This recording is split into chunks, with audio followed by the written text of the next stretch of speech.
It's a blending. To me, when I started doing my training in shamanism and the different emotional clearing and shamanic modalities, it was primarily a lot about moving the darkness out.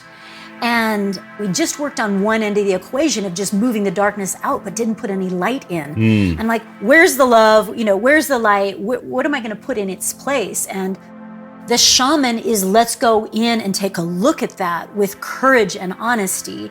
And the angel is, and let's bring light, love, and compassion as we do that. And let's meet that tenderness with an angelic presence. So when you're facing a fear or a pain, you can feel supported with strength and courage, so you're not afraid, but also with loving kindness so that you're held and can open the heart. Because we're not going to rip open the heart. We're going to melt what's in the way of the heart opening. That's Anahata Ananda, and this is episode 282 of Wellness Force Radio, where we discover the physical and emotional intelligence to live life well. What's going on, everyone? I trust Podcast Land is treating you well today. You're having a beautiful day wherever you are right now. This is Josh Trent, about to guide you through a conversation about Shamangelic healing with my friend, certified high-performance coach, shamanic healer, and soul guide who's going to rock your world. Her name is Anahata Ananda. I don't say this lightly that it's going to rock your world, because this show was recorded in the Spiritual Vortex, live in Sedona, Arizona. Have you been to Sedona? This place, it's this energetic vortex filled with iron oxide infused caves and sunsets that take your breath away. We sat down for the show in her living room after a powerful breathwork ceremony. Now, we've been talking about plant medicine and breathwork on Wellness Force for quite some time. In the world of breathwork practitioners, this woman sits at the pinnacle. She's been practicing shamanic healing and breathwork for over 2 decades. And today she's talking about the Native American spirit wheel, this medicine wheel that is used to be a guidepost that can direct us through emotional inventory on our wellness journey. This is one of my favorite in-person episodes ever on the show. It was such a fun time in Arizona. I was in such an open state. You know what I mean, right? Have you ever had such an amazing workout or a heart expansion connection with another person that you viscerally feel open in your nervous system? You're going to feel that from me and my curiosity as I ask Anahata the questions we're all curious about. We're going to explore her story, the meaning of her name change. We're going to understand what exactly a shaman is, especially in this world right now where there's so many false prophets.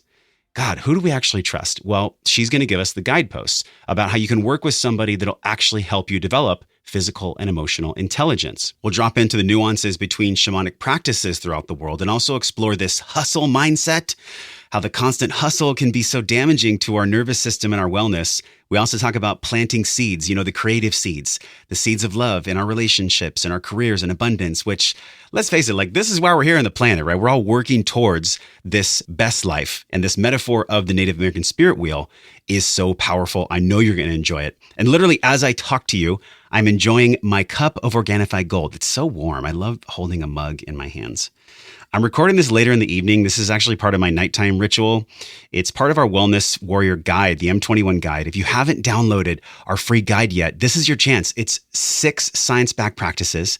They're research proven to increase your vibration throughout the day. They're really simple, but they're really effective. I know they're going to be huge for you, and this Organifi is actually a big part of my nighttime ritual. So head over to wellnessforce.com/M21.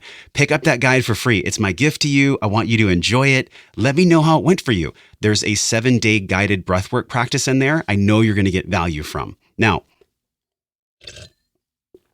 oh my God, it's so good. This is why I drink the gold at night. It's got the turmeric, reishi, lemon balm. We're all so stressed as a society.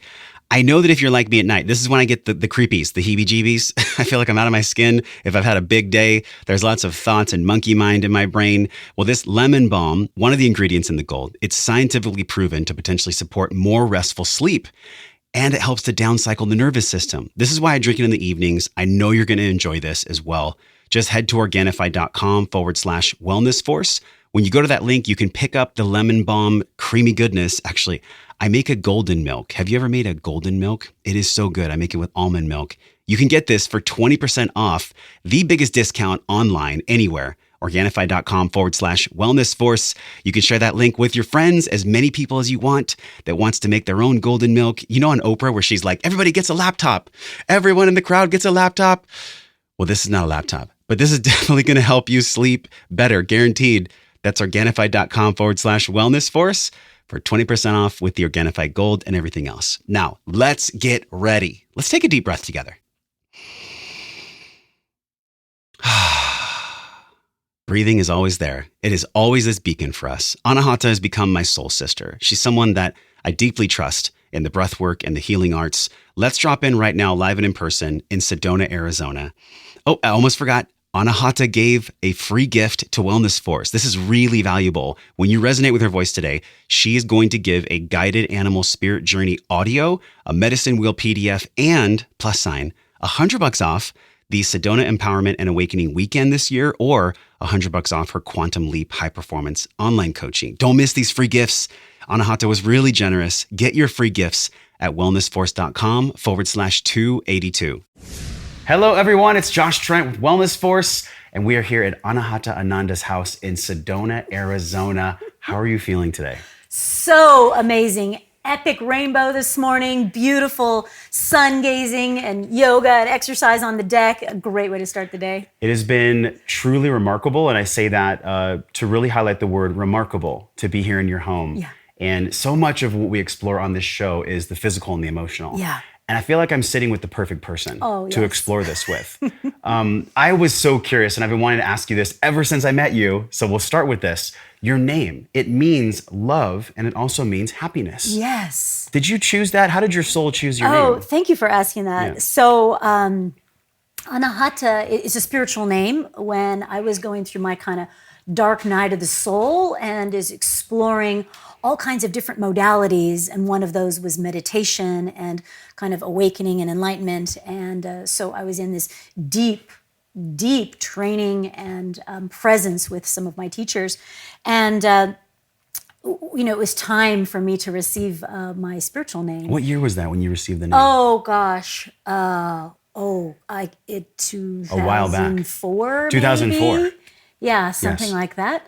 And, I knew, like, in my lifetime, I knew even before I met them, it's about the heart. It's about the heart. Like, I knew that. And the Sanskrit term for the heart chakra is Anahata, which is that it actually translates love and also translates as unstruck, unfazed, like nothing can temper, like nothing can affect the presence of love. And so it's that unconditional love. And then they added Ananda at the end, which means bliss. Okay, yeah. And so, which is that higher frequency of divine ecstasy. And so, blissful heart. Yes, and it's so perfect because last night, by the way, let's talk about last night. Okay. I'm in your home. We're doing breath work. It's a very intimate container. And the way that you facilitate a breathwork ceremony, it's really a ceremony. It's a sacred ceremony. 100% a ceremony. We've had a lot of talk about both plant medicine and breathwork on the show. But if people don't know what your style is, do you have a style? I mean, there's so many things out there. Wim Hof and Stan Grof. And what is your style with breathwork? Like, what did we do last night? Okay. So, well, first of all, I call it Shamangelic breathwork because it's a blending of different modalities. I've trained with all kinds of different breathwork practitioners and all of that. And to me, the breathing is the shaman that opens the doorway to the inner sanctuary and into the shadow and opens the doorway for more light to come in. And where I like to bring my magic is to deepen where the breath opens and where with a word, with support, with intention, with presence, with different healing modalities, help to open that space up wider and to go deeper and usher people through the shadow and through the dark night into that awakening, into the heart, into the expansion. And so it's very interactive as you experience. Definitely. I'm not standing over in the corner and just pushing the playlist and there's a drums, rattle. There's music, there's all these different components involved. It's the first time I've ever had an experience quite like that. Yeah. So it was, thank you, by the way. Thank you for and we'll talk about it later in the show, like some of the things that came up for me. Yeah. But this concept of shamangelic healing. Right. Before I heard about you, I'd never even heard this phrase, shamangelic healing. If people don't know what that is, like, how do you define shamangelic healing? What is that? Well, that's the name of my company, Shamangelic Healing. And It's a blending. To me, when I started doing my training in shamanism and, the different emotional clearing and shamanic modalities, it was, primarily a lot about moving the darkness out. And, with one of my sessions that I went to from one of my teachers, we got a lot of this rage and a lot of anger out. And then I just felt kind of really empty. We just worked on one end of the equation of just moving the darkness out, but didn't put any light in. And where's the love? Where's the light? What am I going to put in its place? And I didn't feel like just that modality alone of moving darkness out matched with me, but going there really did. But the other part of the equation is, let's bring in grace, let's bring in compassion, let's bring in healing, let's bring in tenderness. If there is a wound, and we all have wounds, yes, we all have pains, is the shaman is let's go in and take a look at that with courage and honesty. And the angel is, and let's bring light, love, and compassion as we do that. And let's meet that tenderness with an angelic presence. And not just, okay, let's rip that shit out of there and then you're done, bye. And it's like, last night, you may have experienced holding in a very maternal, loving presence. So when you're facing a fear or a pain, you can feel supported with strength and courage, so you're not afraid, but also with loving kindness, so that you're held and can open the heart. Because we're not going to rip open the heart. We're gonna melt what's in the way of the heart opening. One of our stones was courage. Yes. And I thought it was perfect because in researching for this interview with you, I came across this concept of bravery versus courage. And to have courage, I believe, comes from the heart, which is why in our ceremony last night, I was like, oh, this is perfectly guided. Yeah. But I think bravery can sometimes come from an egoic place. How would you define this contrast between bravery and courage? I think the courage is to really face whatever comes up. And I think that is brave. I feel in some ways they're synonyms in some ways. I think the courage to be vulnerable. I think it takes courage to face a fear, or a limitation, or a shadow from the past. I think that takes incredible bravery to in the presence of an arch nemesis, a pain, to be able to stand in the presence of it and breathe and not run, hide, blame, sedate, ignore, or distract. Yeah. I think that takes both bravery and courage. And I think that's why that stone was so important last night. Yeah.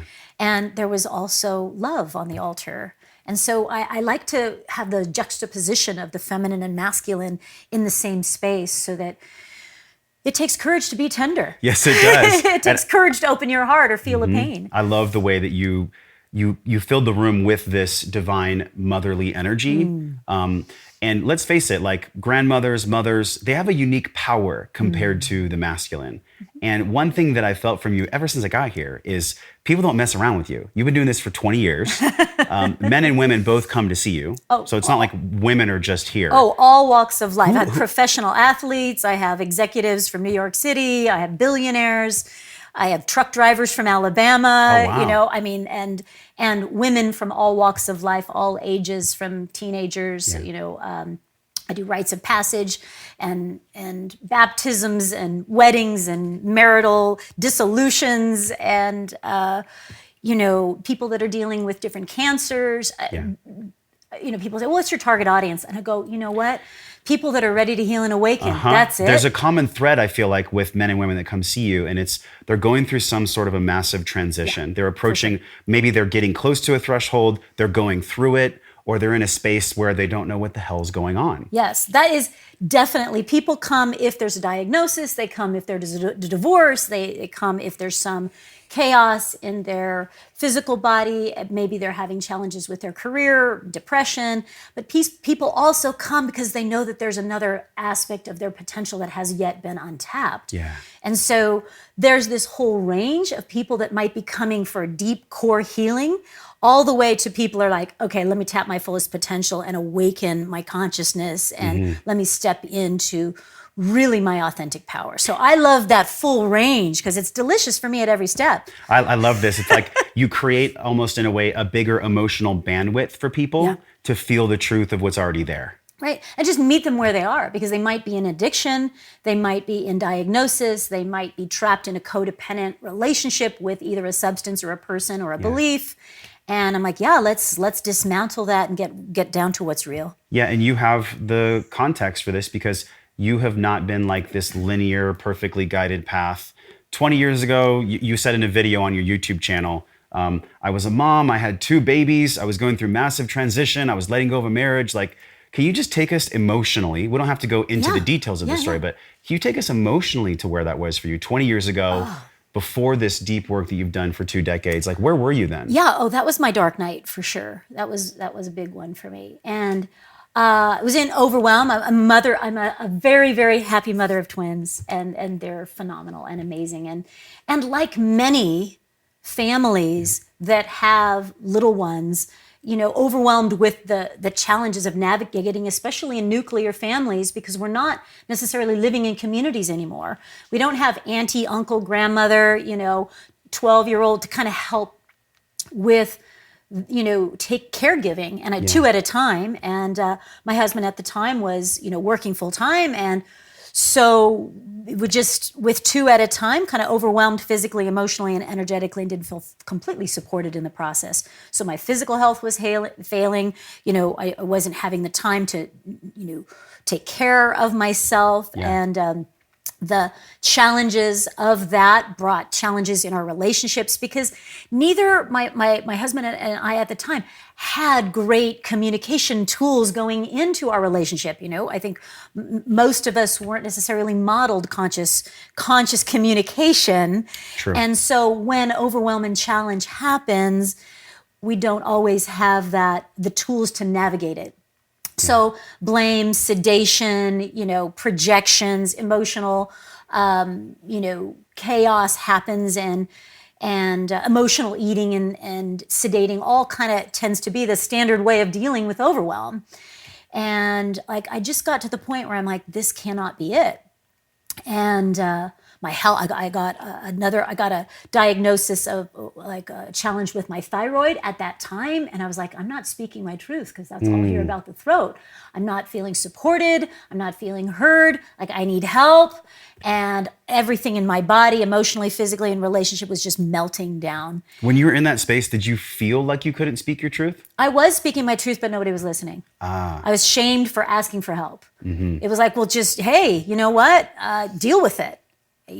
Like, what's your problem? Like the narrative of suck it up, just handle it. Right. And I'm quite capable. I'm a fire sign. I'm like You're a multitasker. I would be breastfeeding one and bouncing the other one with my foot. And I was like, okay, this one's crying. This one, I need to breastfeed that one and then switch. And okay, put you down, get the other one breastfeeding. And then, to breastfeed too, making like 60 ounces of milk a day. Like, the physiology of actually making that much food for 2 human beings that are feeding like every 2 hours means that I have to actually eat a lot of calories, drink a lot of water, and get a lot of rest, which was not happening.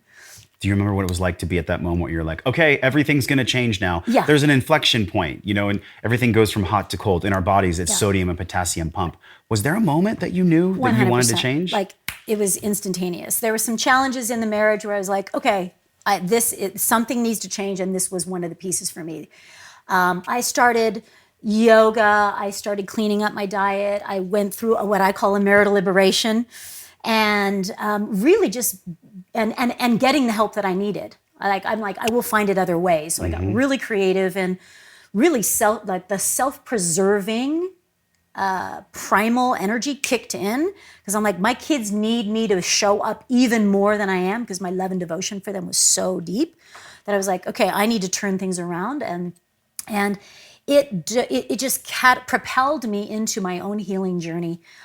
Cleansing, fasting, yoga, meditation, shamanism, because there was a lot of rage and anger and grief through that whole process. And long before I got married, that I brought in with me, and most of us bring that into our relationships. Even from past lives as well. Oh, for sure.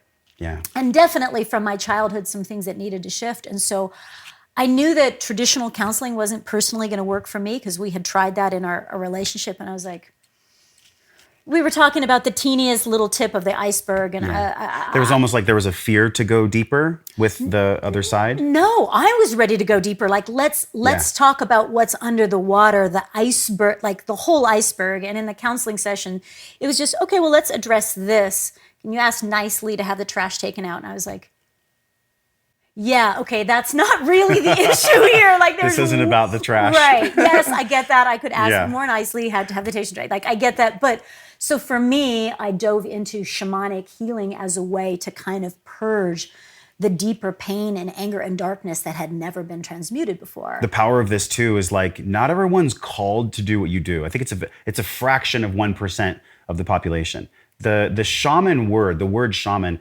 right now that word is being overused in my opinion, the word of the shaman. And how many people can relate, by the way, whether somebody watching or listening has been through a marriage that separated or they had health journeys? Like your story is a mirror of millions of people. Of course. Just like mine is. Right. We all find overwhelm. The undercurrent of this, though, for you in this shamanic realm, which is really exciting, is a true definition of a shaman is what? Like, who is a shaman, man or woman? So there are many different definitions of that. And, you know, when we're looking at that, there are many tribes. Yeah. So, you know, when I started studying shamanism and shamanic healing and shamanic traditions, I'm like, well, there's so many different tribes. There's the Celtic tribes. There's the, you know, there's over 100 just in North America. You know, if we look at historically different tribes, they're going to have different beliefs, different cultures, different healing modalities. There's all these different tribes and different types of shamans. In South America, there's the medicine man, there's the Karo, there's the kind of the priest, there's the chief, you know, there's the person. It's like every culture has their shaman. Yeah, and you know, there's many faces and different roles because the shaman can play the healer, the shaman can play the ceremonialist, the shaman can be the medicine man, the shaman or the shamanic woman can be the seer or the oracle. There's not one role that a shaman plays because it depends on what type of shaman you're dealing with. And ayahuasquero in the jungle is specifically disseminating and holding space for the ceremonial distribution and the support of ayahuasca. That's that role, but may not play those other roles. And so it's to understand what that is. And the shamanic healer may not be a medicine man because like I feel like I'm more of that shamanic healer that uses and leverages different shamanic modalities and Native American teachers in connecting with animal spirit guides and nature and the elements as a tool to support people's healing and awakening. Well, that's very different than an ayahuasquero. That's very different than an oracle and a seer. So there's many faces and hats that everyone's got their own medicine too, and for each medicine requires a unique shaman, man or woman. So when did you know? Like when did you know that you were actually able, capable, and ready to lead people through the work? Yeah. Like at what point during your journey did that happen? Thank you for that. So initially I had to go through my, you know, I dove into shamanic healing to help me navigate through the other side of my dark night of the soul. And it was so powerful, those releases that were happening. And so I decided to study it. And at that point, I was just hungry for information. I was looking for shamanic teachers, shamanic healers, and I was just starving for this information. I learned all about sweat lodges and, you know, nature wisdom walks and was doing all kinds of training in different modalities. And I fell in love with it. And it was kind of in my bones, Josh. I can't really understand, you know, I can't really put a finger on it, but I was drawn to it, like something woke up in me and I was just devouring it. And what happened for me is that in that process of clearing out the density, and then I also adding in meditation and detoxification, my pineal and pituitary glands like just blasted open. And so clairvoyance, the ability to see things, clairaudience, to be able to hear things, and clairsentience, to be able to feel things, all turned on for me. So I had all of these abilities too, to be able to sense, read, intuit what was happening with people. And so those came together in this incredible collaboration of skills, knowledge, and this intuition that just blossomed. And everything I was learning, I was able to apply really quickly for me. It accelerated really fast, and these gifts turned on, and I was able to offer sessions actually pretty quickly. And the spiritual connection, had I just done the shamanic healing and training without the meditation and the cleansing, and I did a whole other training around energy healing and consciousness and meditation and yoga and breath work. When those linked, that's when it catalyzed for me. I think I just learned a new layer of you. Like, this is the recipe. There's so many different parts of this shamangelic healing. What are the parts that actually make up the recipe now compared to when you started? When I started, I was, I was focused a lot on physiology, because that's what I was needing to recalibrate, a lot of detoxification, a lot of cleansing, a lot of fasting. And so I dove into raw foods, superfoods, cleansing, and that was a big part that actually allowed me to conduct more light, is doing the physiological cleanse to actually be more conductive in my physical body. That makes so much sense, okay, because, good? well, when you're healthy, Right. when men and women are healthy, and this goes for everybody, if we're feeling good in our bodies, Right. how much more radical space can we hold for someone else? Without a doubt. And so that, in clearing that out and clearing the emotional body so that more light and consciousness can move through unobstructed, like I became physically, energetically, and emotionally a lot more powerful in my body. And I could wield and move energy with a lot more ease and grace. And because these channels were open and connected, I could allow in that intuition and that guidance, and that's what happens in my sessions today. At first, I was awkward and unfamiliar, because I would sit down with somebody and guides would start coming in. Like one of my first readings with somebody, I saw this woman with a flute behind this woman, and I was just like, okay. I hadn't yet figured out how to deal with. Were you like, am I crazy? Yeah, do I say something? Am I like, what's going on? And I trusted for the first time. I trusted that intuition, because I hadn't ever seen people before like that, like images that crisp before, standing right over her shoulder. And I said, hey, because it was so distracting, I couldn't continue the reading. And I said, there's a woman with a flute standing behind you. Does that mean anything to you? And she just started bawling. She goes, when I was a kid walking home from school one day with my flute in my little black case, I got bullied and beaten up, and they threw my flute over the fence, and I haven't played the flute since. And it was that was about bringing that home for her, and realizing that was a part of her that she lost, and it's time to bring that music back home. And so in that moment, I knew, okay, there's this powerful energy I have access to, and intuition I have access to. And so it's always open in my sessions now. Yeah. I'm listening to what question to ask, to feeling, wow, his grandfather's pretty powerful in his field. So when we go into our healing session, I'm going to bring the grandfather in. And so I'm listening in the sessions that I do, what guides or what support or what way I can leverage intuitive guidance to make their experience more powerful. And speaking of powerful, the reason why what you do now, 2019, is so powerful is because you're bringing so many years of wisdom, literally thousands of years of wisdom for the now. What do you think this means now for people to be in the shamanic work now, compared to back then? Because we live in a different world now. Right. We live in a world of technology and distraction. Right. So, it definitely, I have connected back to other lifetimes where I was, shamanic healer and holding that space. And I mean, How it's cool in my bones. Well, you know what? Actually, last night, when I was doing that clearing with your belly, it was like, that's that, like that voice is not my voice. And when I started doing my shamanic training, that voice came in, which ain't mine. It's like my dude voice from some other lifetime. Yeah. And it's a clearing mantra that I've never learned, but I said it over and over and over in another lifetime.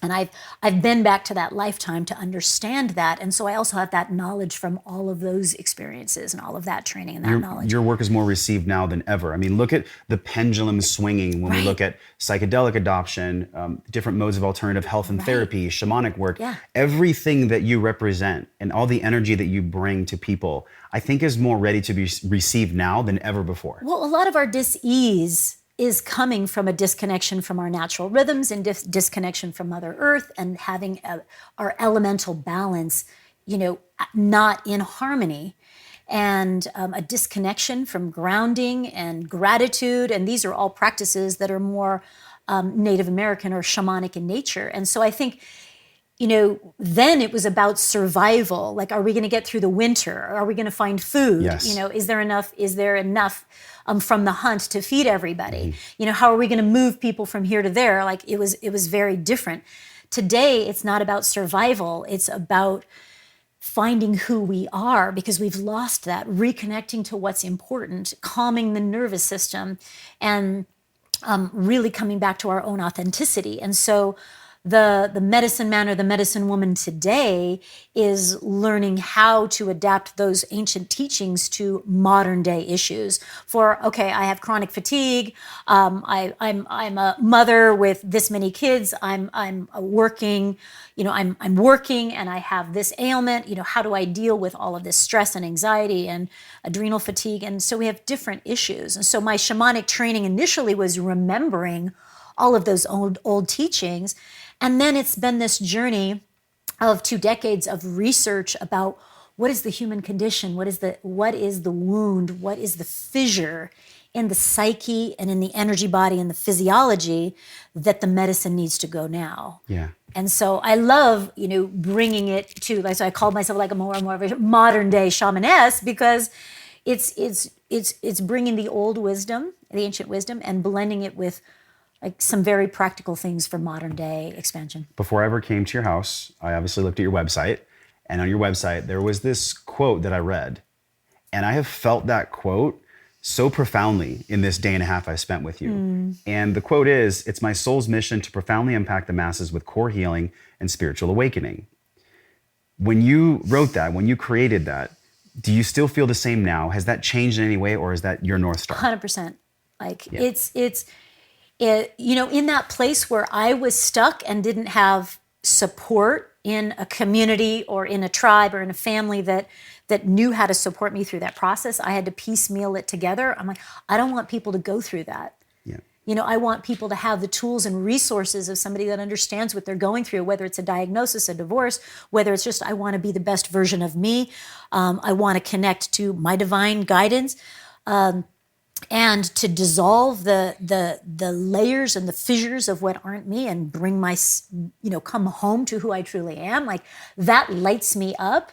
And I came here to shine, and I came here in this body to really help through my heart, consciousness, compassion, and the tools to really help people navigate big core life shifts. In the ceremony last night, there was a moment where I said, you have this presence of a profound divine mother. And you said, that's great. I had to learn that on my own. For sure. A big that part of my modeled life, for me. the mother wasn't there. Has your relationship with that old energy of the mother, or even now, the mother energy you have with your own mother now, how has that helped you become a more powerful shamangelic healer? Well, I think in order to come to unconditional, to understand and be able to convey unconditional love with that dear, like, mother energy that you felt last night, like, although my mother very much loves me and cares about me, we're still very close to this day, but she was working 2 jobs and not, as much emotionally or physically present. My grandmother was a big influence, very unconditionally loving when we would see her. But that deep, deep, deep Mother Mary kind of unconditional love, I didn't have a reference for it, not divine unconditional love. And so when I was doing, my training, I also learned in this kind of higher consciousness state, I can connect with Mother Mary and I can ask her to train me. And so allowing her essence in, not just receiving that from a ground, but actually allowing myself to fully embody the frequency and to feel it in my body, and allow her to bring that energy in me and help her show me how to express that to somebody else has shifted my ability to access the divine feminine. You were sharing about a moment where she actually moved your body. Oh, 100%. Which we've talked about this with Rose Cole on the show. And so we understand that sometimes our bodies can be moved by other things than just us. And let me preface this with saying, and I do that with a very clear intention of I'm only letting what is in for my highest good. Yeah. You know, and especially with ceremonies and things like that, that's why we set the intention last night for our highest good. And so I'm not interested in I very rarely let anything into my body unless I have said, this is for my highest good, and teach me, show me, and you are of divine pure essence. So in that way, I can fully surrender and allowed Mother Mary to actually show me how my head tilted to the left, my arms, went into this cradle posture. And I felt unconditional, divine, feminine love in a way I never have before.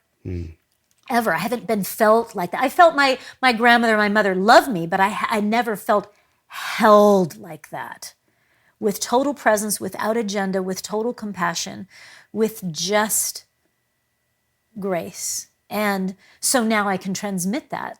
And it's one of the most powerful modalities, I feel, because all of us are wounded and afraid and alone in some capacity. And when we're wounded, we don't want to be like, get back up. Get back up. We want to be held in that, and not coddled to the point of, don't get back out there. There's an adult version of the space to heal without being self-deprecating. Exactly. We walk that fine line, but people like you help us walk that. And there was a moment last night that was really, like, I can still feel it actually in my stomach. And you said to me, I don't know if you ever really felt like you've been supported. Yeah. And in my life now, I feel so supported. But there was a part of me, and the card that I drew was actually core healing. And there was a picture of a child on the card. And I'm just thinking, okay, what's going to go on in this, what's going to go on in this breath work? And what came up for me was there was so many times when I was a child, and this is deep into the breathwork journey, that I just had my heart broken over and over and over and over again, that it was almost like, okay, well, I'm just not going to love anymore. Right. Or I'm going to love to a point. I'm going to love with an arm out. Distance. I'm going to love back here. So if you want to jump over my arm and prove to me that you're worthy of my love, then I'll love you. Right. But I realized... And don't you dare leave me. Yes. But I realized in this work last night, the thing that's been blocking me from the divine feminine has been me. It hasn't been the world. It hasn't been life circumstances. And I got this burst of joy, of like, I wonder who I get to have kids with. That's such an exciting feeling. Right. And I think this is, and we just did a tip of the iceberg of what you actually do. Right. So I'm compelled to ask you about other tools beyond breathwork. Yeah. Because breathwork is powerful. I mean, we literally just breathed, you held space, you did it in your own unique divine way. But what are the other tools that people can go to access those points of healing? Right. So what the breath work does is allows us to kind of look at where, when you got that core healing card, it was like, and what you shared with me earlier about your childhood, I was like, oh, we're going to the inner child. And, and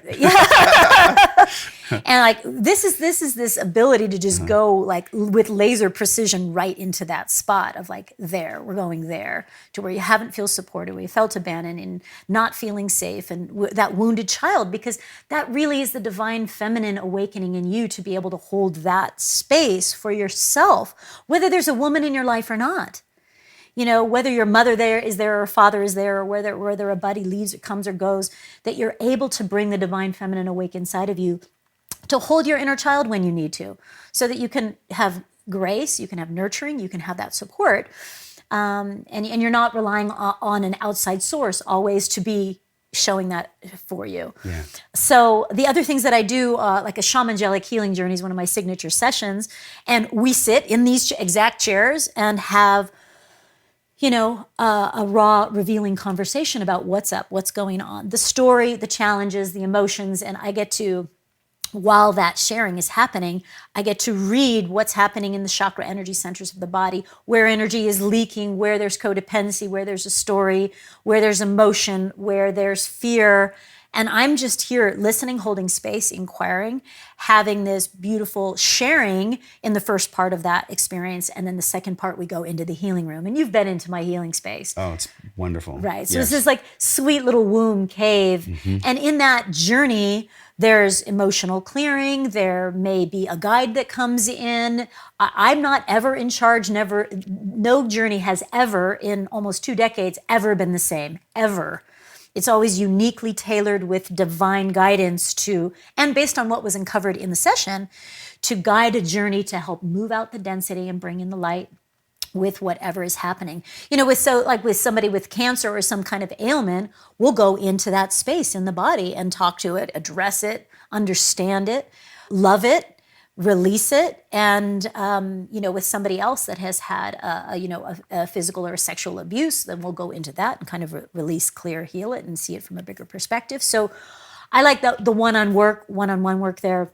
I do retreats, for groups, and sometimes people will come and just bring 6 people or 8 people and say, hey, can you tailor a day with breath work, a workshop, private sessions, go out on the land? And I love those. I love just really diving deep with people. Do you ever take people, because I think of another tool for accessing a different state of consciousness. Yes, plant medicine is one. Breath work is another one. I do float tanks. Yeah. Do you do anything personally in the past maybe 3 or 5 years that you think is new and exciting? Like, what's new and exciting for you in this state change world? Do you have anything new that you've been doing? I think that for me, stillness in nature, there's no medicine like it. Barefoot, we're going to do this today. We're going to go into a crystal birthing cave. Sounds like a movie scene. I know, right there. right? Like, for real. All right, we'll film clips of that. Yeah, and, we're really just going to be held. I feel like the deep, deep nurturing is when I'm barefoot or laying on Mother Earth, and I'm allowing a melting and a surrendering of all my stories, all my worries, and just breathing and tapping into the parasympathetic nervous system and let Mother Earth do the healing. Where there's no effort, there's no cost, you're just laying there. And you're just surrendering and just allowing yourself to be held. And I think a lot can melt in that place. And when there's that shedding and that melting and the surrendering and allowing, then inspiration comes in. Because when I dissolve and I surrender, then it opens up this beautiful doorway for replenishment. And then inspiration or spirit can come in, inspiration. Then it's like, oh, I've got this new idea, or I feel called to take this action in this way. And the creative energy is then allowed, and the inspirational energy is allowed to be ignited. And so I always feel not only nourished, held, and replenished, but inspired and ignited and lit up. You make me think of a well. Like when a well has water that's sloshing around, nothing can be seen. Right. The water has to be still to see the bottom. Right. So to take people through breath work is one thing. To guide people through their own stillness is another. Yeah. So I'll just take people, and we'll do it today, and we'll just take people on the land and just kind of be. And we might have a conversation with the mountain. We might be with the tree. We might have an animal spirit come into our journey. So what I call this is like a shamanic wisdom walk. Mm-hmm. We might be with an elder tree and receive some insight or some pearl of wisdom just by meditating with a 500-year-old elder. Or one of these mountains that's a couple 100 million years old. Well, can I have a shamanic ceremony just being in the presence of an elder that understands resilience and longevity better than I have, and has, definitely stood the test of time? Couple ice ages, floods, and like, to me, my teachers are in nature. And my primal healing happens there. Well, let's talk about nature then as it relates to the spirit medicine wheel. Yeah. Because this concept I heard about, I think, a year ago. And I was like, oh, I'm going to check that out one day. And then I realized that this is one of the things that you deeply embody, is this wheel. So let's do a deep dive into this, because I think the practicality of this spirituality is big right now for all of us. People need a map. Yeah. People, and I say need not as a negative connotation, we all need each other. Right. We need one another. Right. So the map of how we can interrelate to one another and how we navigate the challenges of life, the Native Americans created a powerful wheel for this. Right. Yeah.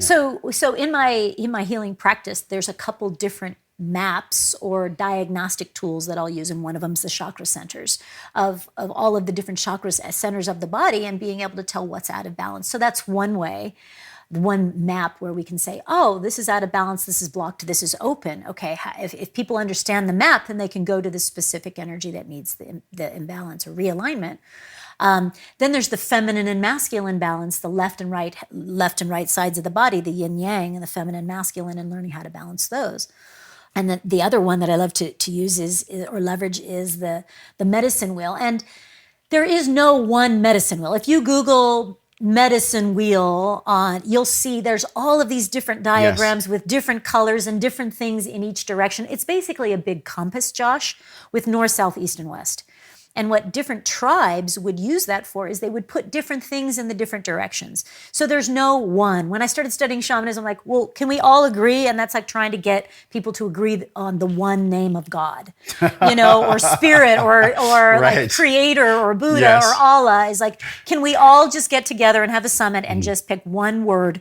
And that isn't the way it is. Not so much. There's many paths in many ways. Yeah. And so what I'm going to share to you today is one of those versions. And so, in fact, for your audience, for those listening and watching, we'll be sure to put that as a free gift, like that little diagram, so that you can have a for the visual people. You'll have a great tool to go off of. Yeah, if you're listening, you're watching, you'll be able to have a visual diagram of what we're talking about. Okay, so this is in the West. Let's start with the West. So that is where the sun sets. This is the vibration of letting go and surrendering. What sits there in this particular wheel, there is a direction, a season, an element, and an animal. And Native wheels down in South America are going to have different animals there, of course, and different colors and all of that. But this particular one, the West, as the sun sets, it's like letting go. Am I going to hold anger? Am I going to hold resentment? Or am I going to let it go? If we only did that every day and we didn't hold it until the next sun rose. Yeah. So there's great medicine in the West, surrender, letting go. The season that represents there is the fall season, where the trees let go of the leaves and the branches that have served their reason and their purpose. Like they're complete with what they have been holding on to. They don't need it any longer. Instead of like, well, hey, let's just be friends, call me, like trying to hold on to a relationship way past its natural due. Like nature doesn't do that. Mm-hmm. It's too wise to do that. Humans, oh, I want to hold on to this picture. I want to hold on to this person. I want to hold on to this. We're clutter, just hounds for holding on to things. And nature is like, the fall, let go, surrender. Yeah. This is why the leaves fall off the trees. Yeah, they're like, I'm done with this. and there isn't like this holding, gripping. It's like, oh, this is complete. It's not needed any longer. There's no story or emotion about it. And the element is the emotion, the water element. Because when we're closing a big chapter, or we're letting go of a relationship, or closing a chapter, or we're letting go of our youth, or having a pain about the past, the water element, our emotions, it's cleansing and purifying and releasing. The animal spirit here in the West is snake, because it's about shedding the skin, and if we're to become the next powerful version of ourself, then the snake says, if I'm going to grow, the first thing that I got to do is let go of the sheath and the skin that has held me in the past size. Like I can't become bigger and better and stronger and wiser when I'm still being held by the sheath of the past. And so this is about surrendering and letting go of the past. And it's kind of like weeding out the garden, if we were to say. I love that we started in the West, because I think if anyone wants a new life, they have to be willing to let go of the old one first. Start there. But that's the will. I mean, what is a challenge for people when they're in the West, when they find themselves in the West? Like, what's the go-to thing that you've seen where they kind of deny it? They want to hold on. They want to hold on to it. Yeah. So by holding on to it, it's kind of, if we look at a weed in a garden, it's like by holding on to it, you're basically feeding the root system. So I'm going to hold on to alcohol long past it's a medicine for me, or I'm going to hold on to this relationship when it's actually already served its purpose, and now by holding on to it, we're going to create chaos between us. It's not going to be healthy now because it's now a poison. We're holding along past its natural time. Yeah. So I'm going to hold on to this belief that I'm not enough, or I'm going to hold on to this victim mentality because I was traumatized here, here, and here. So by holding on to that past identity, by holding on to a substance, a relationship, a limiting belief, a fear, a doubt, an insecurity, we're just feeding it. And by feeding it, that weed gets bigger. And our garden is this amount of space of how much energy we have to create things. And if the weed is sucking all of the nutrients from the soil and the water, then here's our little seed over here. I'm planting the intention of a healthy, happy relationship in life, but 90% of my energy is going to feed this weed. And we wonder why I haven't manifested yet. You're like, but I did the vision board, but 90% of my story, my energy is feeding that addiction, that limitation. So this is about big. like weeding out that. This is big too, because on your show, which I was so happy to be on, we talked about applying and gathering, but embodying. Yes. So people could do the medicine wheel. You can get the download, you can have the medicine wheel at your house, and you can journal on it and everything. But the actual doing, the space between having the wheel at your home and looking at it, and actually allowing yourself in the West to let go of something. If somebody's feeling resistance about letting go, what can you tell them? Well, and that's the thing is that you can keep holding on to that until long you want, and it will continue to grow. So I'm not about forcing people to let go of something. It's just the courage and the braveness that we're talking about to say that it's real. Because sometimes we get into this West and people realize they have an addiction. Or we get into the West and they realize that their anger about their arch nemesis or the villain in their life is eating them up, but they're still not ready to let go of it. So I'm like, okay. Because it's serving them. They're getting something from it in some way, even though it's hurting them. Right. And so what I do is I'm just going to gently shine a light on it.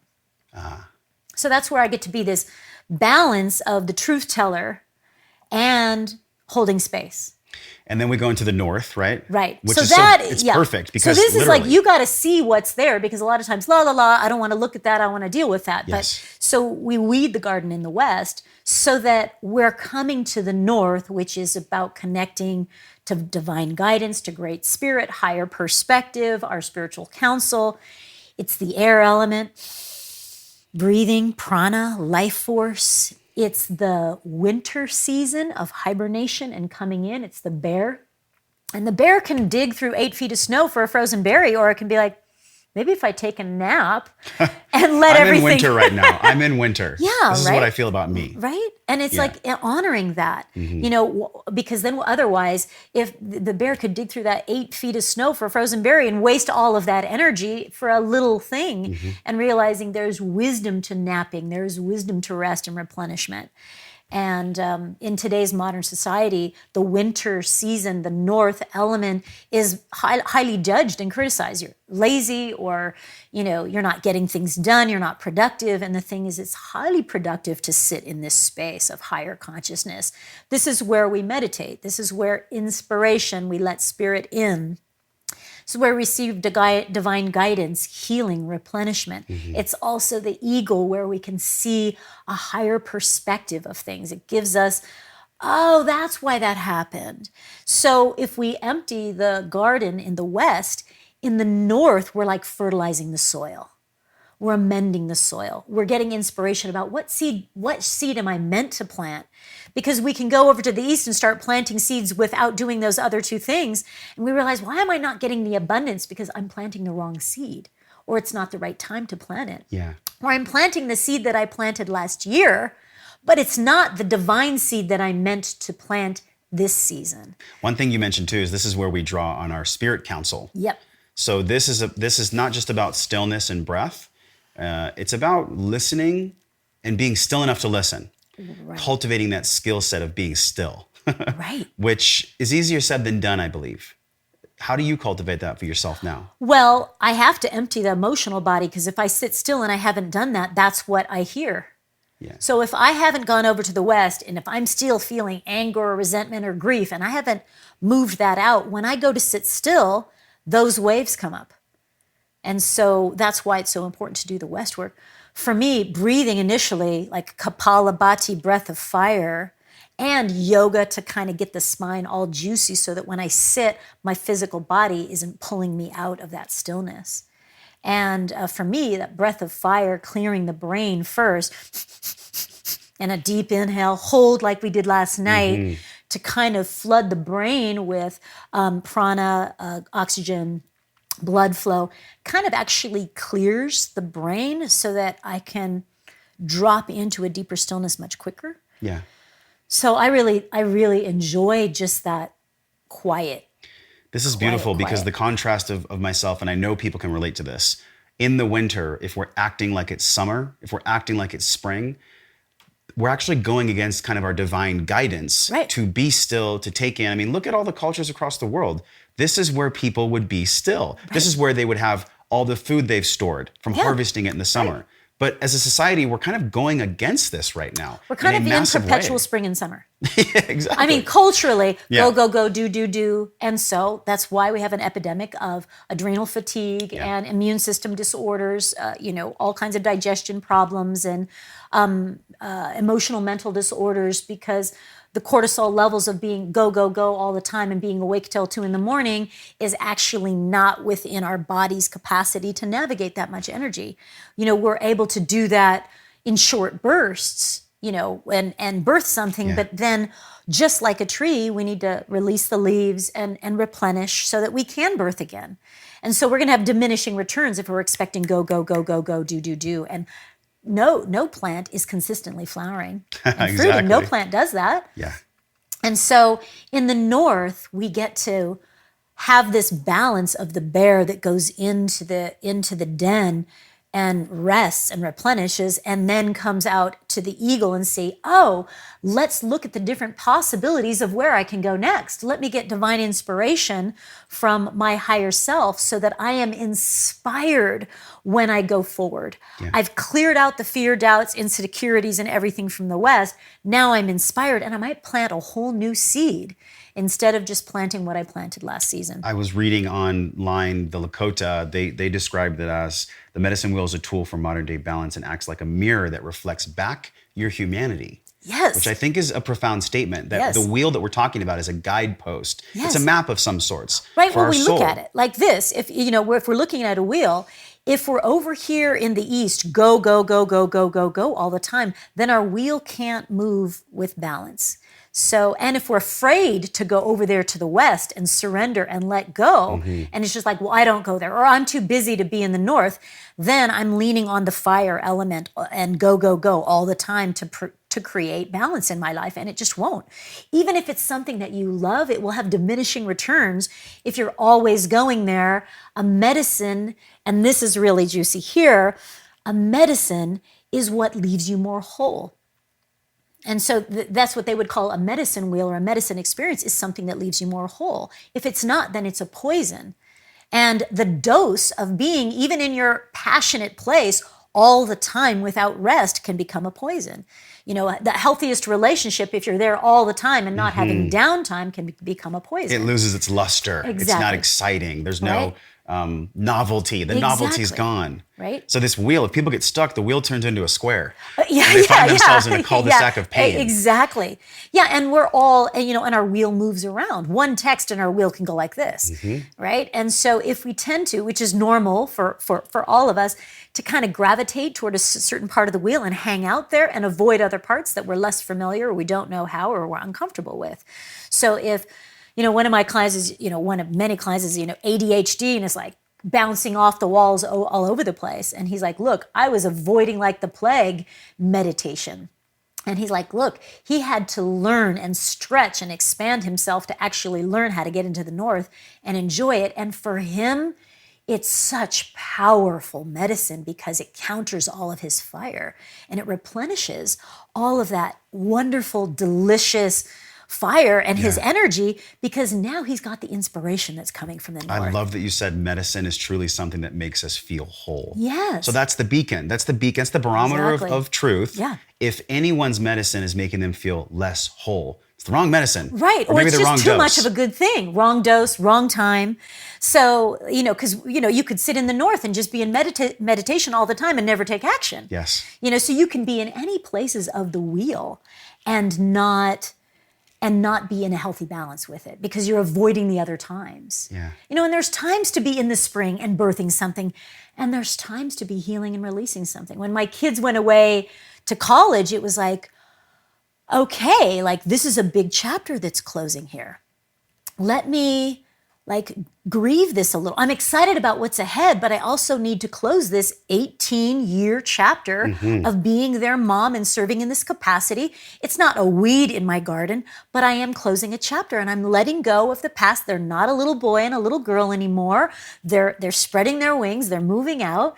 And I get to grieve that this chapter, this is coming to close. And it was really beautiful to allow myself that emotion of and gratitude of celebrating a wonderful phase in life and also letting it go. And it's so much love that I felt that you have for them. And that's You do, really what you it's all know. about. When people don't want to grieve, when they sense the grief coming and they block it, they push it down. Right. What are they what season are they stuck in when they're ignoring the grief? They're avoiding that. So here's an example. So when you avoid that west, which is that surrender and that the emotional body, a lot of times we go into the south, which is celebration and joy, but it's also where people can hang out partying too much. Could be spiritually bypassing. And let me just sedate. So if we go into the south and instead of celebration, and we haven't actually earned all of the harvest that happens in the south with celebration, then people go there to sedate. So this is where, when we're not dealing with our emotional, and we're not allowing them to move, this was a beautiful grief. Before I could really get, I was super excited about everything where they were going. In order to authentically feel that joy, I also needed to grieve of letting go. And that I can authentically be in that space. So let's just say a mother isn't doing that, and then we have somebody that is having empty nest syndrome, and so they start controlling and manipulate their grown adult child. This is prevalent so much. Oh my gosh, so many it's of such my a sickness clients that I've seen. are because their identity is woven into that being a mother or a father, or for a man that doesn't want to retire and is holding on to that identity. So then what happens is disease in the body, sedating, blaming. It's going to come out in some way. We're going to create chaos in our relationships. There's going to be some emotional consequence where I'm just going to be irritable. I'm going to be depressed because I'm really not honoring the emotions and allowing them to flow.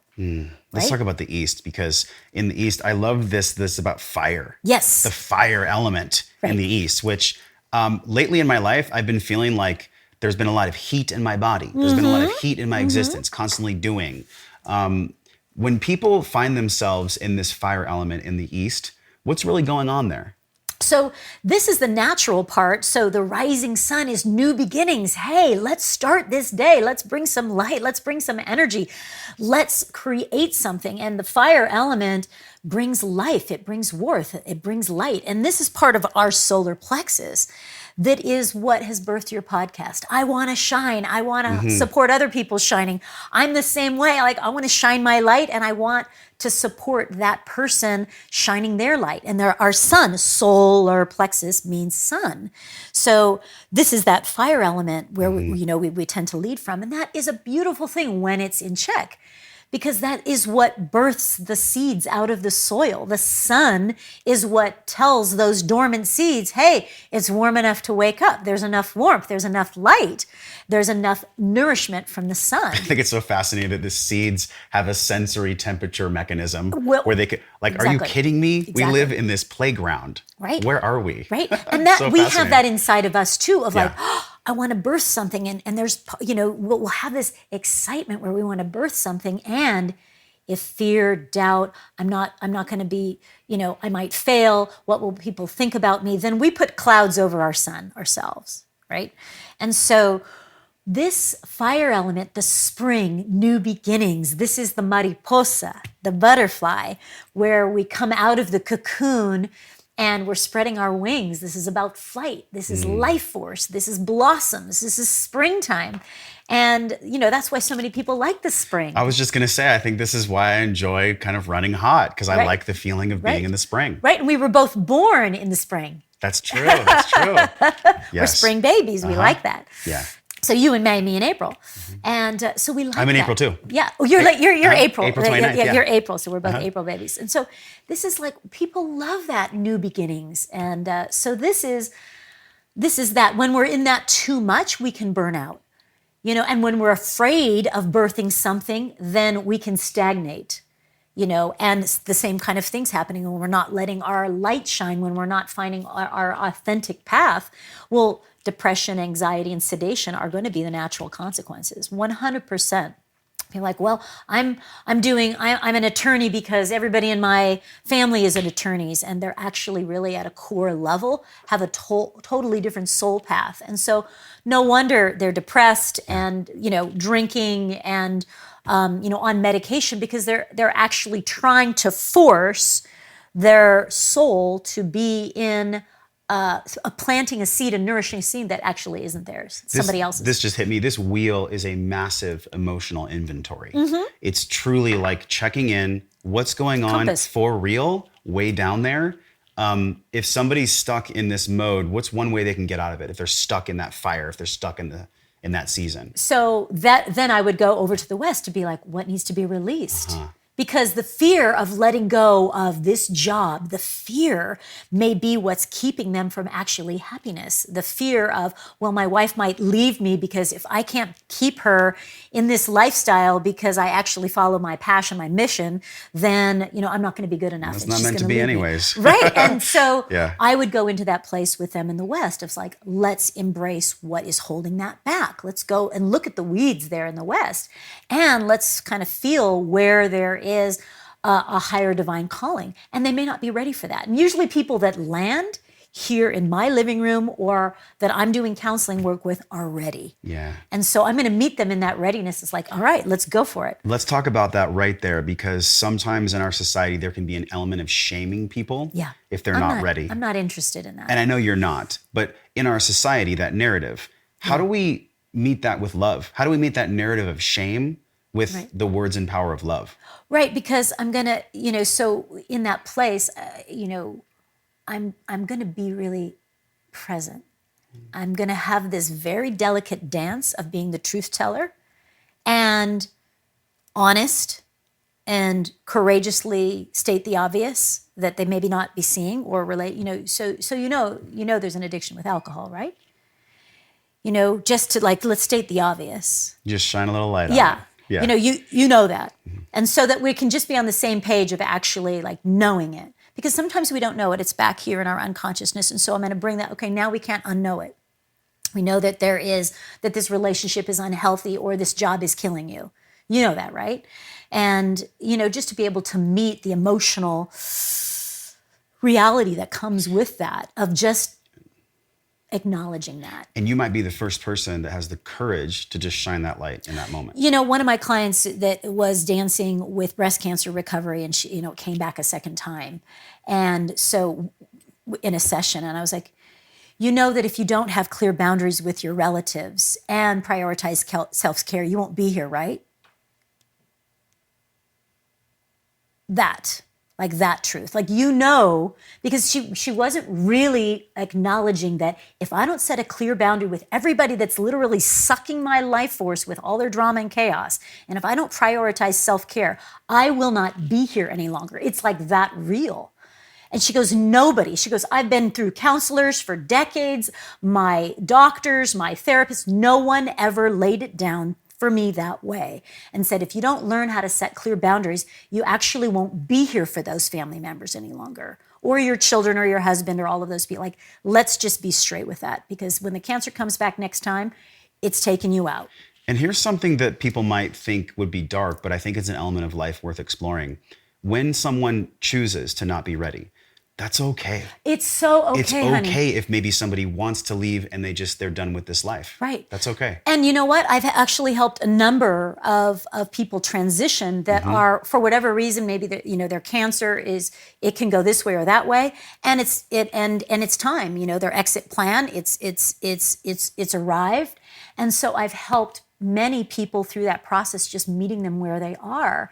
And having beautiful transitions of actually helping people let go, clean house before they leave this body. And beautiful, blissful experiences and, a conscious transition is what I call it. And so meeting somebody without guilt and shame, because guilt and shame is just the biggest poison any human can ingest. Shame specifically is the lowest, if you look at Hawkins' emotional Exactly. scale, it is Lowest the lowest possible vibration. frequency in the world. Exactly. Shame. Right. It's the worst thing. Right. So- and so to be able to state the truth and to Yeah. meet people where they're at is like, okay, well, where can we start today with what you're ready to deal with? Okay, I'm not Yes. ready to leave this marriage. I'm not ready to let go of alcohol. What are you ready to okay, do? so let me meet you with where you are. Let's keep adding in the good stuff. And the thing is what happens over time is that the claws release from the thing when we start adding in love and we add in all of these other things, when we start moving forward with nourishing the soul, then the other things just kind of drop off easily. Let's talk about the last component then, because going to the earth. Right. Going to the earth. This is the last one. Right. So then the earth element and the south, this is celebration in the harvest. Because when we've weeded the garden and we've replenished the garden, we've gotten inspiration about what seed to plant. We plant the seed in the springtime, then we get the harvest in the summertime. So this is celebration, this is community, this is playtime, this is the summer, this is Mother Earth, and look at all of the abundant harvest that she's birthing for us. And so this is joy, celebration, community, family, festivals, picnics, laughter, dancing. And this is also the hummingbird. While we were out on the deck this morning, like enjoying the sun and moving our body and stretching and all of that, hummingbird was cruising around. And it was just like, we were What does both... that hummingbird actually mean? Joy. Joy. Because the hummingbird goes after the sweetest nectar and the sweetest flowers. That's such a cool metaphor. Right? Because that's Yeah. the Amrita. And you know what? Each of us can do that, but we need to find that nectar. For that one woman, it was the flute. For somebody else, it might be dance. For somebody else, it might be being a parent. For somebody else, it might be all about fitness and nutrition or whatever it is, finding your joy. And it changes through the years. There's also an element of innocence here. Yes. I'm feeling. Play. And I think of Laughter, kids playing fun, bubbles, right? being in the park. Right, it is. And so it's also the coyote medicine, which is, play and working together in the tribe. And the coyote's not afraid to howl in the middle of the night like, I'm loving life. This is so beautiful. And because this morning, you were like, oh my God, it's so beautiful here. That's gratitude, appreciation, and presence. So gratitude is big in the South, like celebration. These seasons, it's this wheel is created for an honoring. It's an honoring of the seasons. Yeah. And so this is one of the most simplistic yet complicated as you want it to be wheels out there. Right. It's a guidepost, really. Right. Like a compass, and to just look at, like the question would be in the West, what am I letting go of? In the North, what am I letting in? Or what needs replenishment or what needs healing? What inspiration? So we would allow something in there. In the East, what am I planting? In the South, what am I grateful for? Who am I grateful for? And I think that those questions anybody can do. You don't need to be in a vortex in a medicine wheel in Sedona to do that. You can do that in your living room. You can do that in your bed. And you can do that in the morning. You can do that with a friend. What are you letting go of? What am I letting go of? And we can go through that whole wheel, and we'll make sure your guests have that. Yes, and you know what I'm thinking of is whenever I'm in the store or I'm going about life, people say this. They say, how are you? But they don't really care. I can tell they're just saying it as a formality. But I think where that came from, if you look at the etymology of how are you, it came from people really wanting to know, like, hey, how are you? Yeah. For real? Like, how are you doing? Right. But it's been bastardized in a way. It's a greeting that we use without really, it's a greeting. Yeah. And the Aho Matakwayasan, which is the Lakota Sioux Indian greeting, which means to all my relations. When I say Aho Matakwayasan, that means we are related, and that connection is much deeper. And so that is more of a greeting that has a deep meaning that we are related, not just as brother, sister, but as souls, as kin. And when I say aho in that place, I'm greeting, I really do want to know how you feel. We're never separate, we're never alone. You said this last night. Right. It was actually something I almost feel like you whispered it in my ear. I do. I do that a lot. There was a lot going on in Yeah. the ceremony, but this complete and total lie that we're separate, Yeah. that we're not connected. Yeah. That's a narrative that I don't believe in. And I know you don't believe in it as well. Right. What's the opposite of that for you? What's the narrative that you engage in that has nothing to do with separation? And how do you speak that into the world? What's your truth around that? Well, I'm one. And so everything else is a lie. I'm one with you. I'm one with the mountain. I'm one with the sun. I'm one with life. I'm one with everyone in the universe. Even if I don't understand their story, underneath them, we are one. We are connected.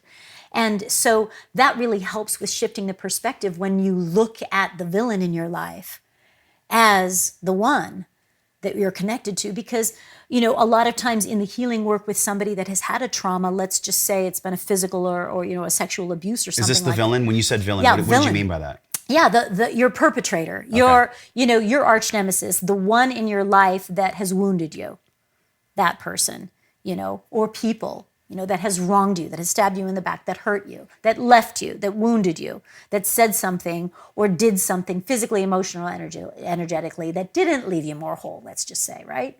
Because we've all had those experiences and we've all had them in different ways and different, you know, different expressions of that, is to be able to see, wow, that little boy or that little girl, you know, that person is just a wounded little boy in a grown man's body. It took me a while to see that. My father, oh, well, he's just acting from a place of being afraid and being disconnected and being alone and being abandoned. That's why he's acting this way. So when I am able to bring that consciousness of the one, I get to see that we're actually not that different. What do you think consciousness actually is?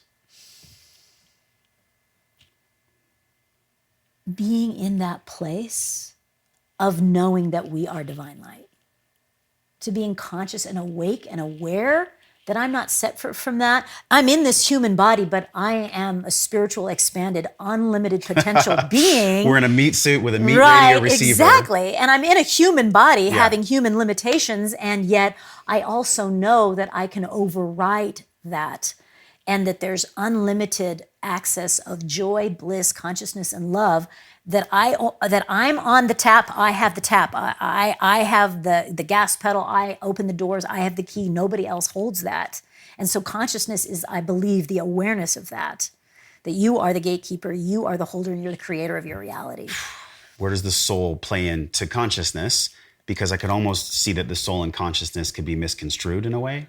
Right. Well, I think the soul is the individuation of consciousness that is me. Right? Yes. And so the part of consciousness that I represent is that soul essence that is now in a body. And I'm going to leave this body, and I'm still individuated as a soul, as part of consciousness. And when I'm in that soul essence before I come into body, I know all, I feel all, I become all. And that's why I come into the body, because I have this deep feeling that I want to help people that are in pain. And so when we're in that consciousness, because light only wants to expand, love only wants to expand, it's going to look for where the heart is wounded, where there is shadow, where there is darkness, and it's going to want to go there. That's why you and I are here, so that we can bring light into those places. And the soul's journey is to come and do that here, is to bring light into the human experience. And we're going to have to do it where we experience pain. We're going to have to go through those, That's right. you know, our training as kids, as adults, where we're going to feel, oh, pain comes when people wounded, people when they're afraid, when they feel rejected, when they're feeling alone, and they sedate, they bully. And so we actually understand the human experience because we've done it. We've bullied, we've sedated, we've hurt other people, and we've been on the receiving end of that. And because of that, we are one. And in that compassion, I can relate to you with an understanding if I'm seeing through those eyes. I'm smiling because I'm actually thinking about how beautiful of a video game we live in. We live in a beautiful video game. Yeah, This is yeah, essentially right, like a right. wonderful simulation. But in that video game, like Jung calls it the shadow self. So we have these things that we explore that aren't always fun. It's not always like we're playing a video game. No. And I think people can wind up choosing to feel victimized. Right. And I've been there. I mean, I dealt with anxiety us. for so long in my life, where breath work became this catalyst, and then plant medicine and all these different tools of accessing state changes. Right. Yet at the end of the day, it boils down to choice. And I know it seems simplistic, But sometimes the truth is the most simple thing, yet the simple thing is challenging to allow to unfold. Right, because sometimes we're not quite ready to awaken, and then the seed is dormant in the soil. And that's okay. You know, like the lotus,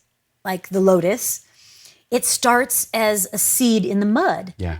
And it doesn't awaken until it's ready to awaken. And so consciousness and awakening, it's a choice, but it's also my soul needs to be ready for that. And sometimes it will take an overdose, a divorce, a diagnosis to say, oh, I need to make a change. And then that starts the catalyzing of bringing light into the seed that germinates it to say, there's got to be something more. I've got to sober up. I don't want to do this anymore. One of my clients who's a double, ex-con double, like he's been in prison for not so great stuff, some pretty heavy stuff, and still feeling that I'm not worthy, and wanting to take his own life. And yet he's a grandfather, and he goes, but my grandson is what's keeping me awake and alive. He's like, yes. I really want to change. And so now he's in this place where he's coming to see, he's that truck driver from Alabama, and he's like, well, I don't know if I'm a lost cause or not, but I think that I can make a difference. I think I can turn over a new leaf, but I just don't think I'm worthy. Like this whole conversation and him like igniting that, because he's choosing that, he's awakening to that. And he's the one that's awakening out of the mud and realizing there's got to be something else, but he's reaching for it. So it takes the soul being ready to reaching for sobriety, turning over a new leaf, a helping hand. I reached out for it when it was like, I need some help here because I do not have the tools. But it took like a tremendous amount of pain and suffering to catalyze a change. And so I get when somebody's in a dormant state, like they're there. And they're usually reaching, when they land here, when they're hearing this podcast, they are ready to start awakening. Like you don't find you or me unless you're ready to start awakening. Let's feel into that for a moment. There's been multiple times during our conversation where I've gotten chills on my left arm. Yeah. I know people watching and listening feel the same way. There's been moments, trust yourself, where your intuitive guidance was like, that's true. Yes. I'm going to follow that. Yeah. As we wind down here, because I want to talk to you forever. I know. We have a hype to do. We have all this fun stuff to do. As we wind down, though, and we get closer to what I think you really represent, and this is the truth. You're a truth seeker. I told you that at your kitchen counter with Tommy. You're a truth seeker. For people that are afraid of the truth, where's their first step? Like, what's the first thing somebody does when they know something's true, but they're afraid to follow it? Get support. So that, because this is why I coach people through that process, because when we're navigating the unknown, our limiting beliefs and our fears will take us down unless we have support, whether that's divine guidance, whether that's, your counsel, whether that's a coach to say, you can get through this. And here's a couple tips of how. Like, it's not as scary as you think. Like, let's go take a look at that. Let's go take a look at that shadow and dismantle it. Let's take this baby step and let's practice this tool so that you can build your confidence and realize it's not as scary as I thought. That's why I'm a certified high performance coach. That's why I kind of walk people through the process. Besides doing the core healing and spiritual awakening, it's like, all right, now let's put these steps into a plan of action where you can rebuild your life, where you can improve your relationships, where you can have daily practices that actually create the structure that you need to hold yourself stable in this process. I love this. We've explored some really incredible things. This is so juicy. Some incredible things. And again, this is like the tip of the iceberg. Shamangelichealing.com is the website, correct? Yes. But let's talk about what you're gifting to Wellness Force. This is so cool. Not only are they going to get the wheel, we'll make sure that there's a diagram. But there's also a guided animal spirit journey. Tell us about this. Okay, so this is kind of like a shamanic journey, but into experience like an animal spirit guide, so that you can kind of go into this trance state and meet an animal spirit guide and get some wisdom and some insight there. So that's what I'd love to share with you, a free guided visualization to kind of give you some animal spirit wisdom, and would love to give you a discount on the Quantum Leap program, which is my high performance coaching, which kind of walks people through that with videos and, exercises each month, and we go through every single area of life, like breaking it down, consciousness, thought, belief, relationships, all of that. So we'll give a discount on that for just your listeners. Thank you for your generosity. Right? Yeah. Yes. And then I'm here in Sedona. Because that Quantum Leap program people can access from the comfort of their own home. I do one-on-one coaching as well. But and for those that want to come to Sedona, the Empowerment and Awakening Weekend. You get to come to Sedona. This is October 3rd, Empowerment and Awakening. Yeah. Tell us about that. Is it for men and women? Oh, absolutely. 100%. So it's 3.5 days is like my juicy pearls of, it's workshop content. It's understanding the chakra energy center of the body so that you can learn how to diagnose what's out of balance and to be able to tell what's out of balance in somebody else. Balancing the feminine and masculine, spiritual guidance, vibrant nutrition, manifestation strategies. So it's like a whole weekend meditation practices, 3.5 days, a deep dive right here in Sedona with breathtaking views. And so that's kind of like my signature intensive weekend with all kinds of tools to kind of help people empower and awaken. Thank you for sharing all these. We'll give $100 off for your people to come to that as well. We're just going to keep hanging out. You just like, Thank you. Because I deeply want people to have the tools so that they can be better parents, they can be better humans, they can navigate, their soul's path better. Because we just weren't raised with this kind of stuff. No, we weren't. And the wisdom, the intelligence that you have, that you're sharing with people, sometimes, most times if people are lost, they get to have a guide. They get to have a guide. And that's what this is about. It's about guidance. So for everyone, tell us what you feel about this intersection of the physical and the emotional. Tell us what you think wellness is to you. How would you define wellness? What's wellness mean to you? Right. Well, I think bringing the well of all that is into the body. To be well is to have all of these different chakra energy centers of the body awake, nourished, and aligned. I think that is when the well is full. And so to me, wellness is really about when I'm having this balance of the feminine and masculine, and I can honor yin and I can honor yang, and I feel whole, then I feel well. When I feel connected, I'm awake, I feel well. When I know who I am and I'm not seeking validation from everybody else, I'm not trying to control reality to fit my constructs, I feel well. And I think that relates in the physical body is because we're at peace, and then the body is not experiencing inflammation and agitation and all these different problems. And when it is, it tells me something's not well. Pain is a great teacher. Yeah, pain and these different diagnoses and inflammation, all of these things give me an understanding of where I'm not well. And so I embrace the physical as an indication of the opportunity to bring awareness of what needs wellness. Because I'm not doing a great job at navigating digestion or my emotional body, because then I'm going to have challenges there, or my immune system or my heart or any of those things. And so it's constantly a moving thing. And so well is a journey, it's not a destination. Yeah. Wow. Such a special conversation. One of my most favorite out of all the podcasts I've done. Love you so much. Thank you so much for what you do. I just want to take a big breath for you.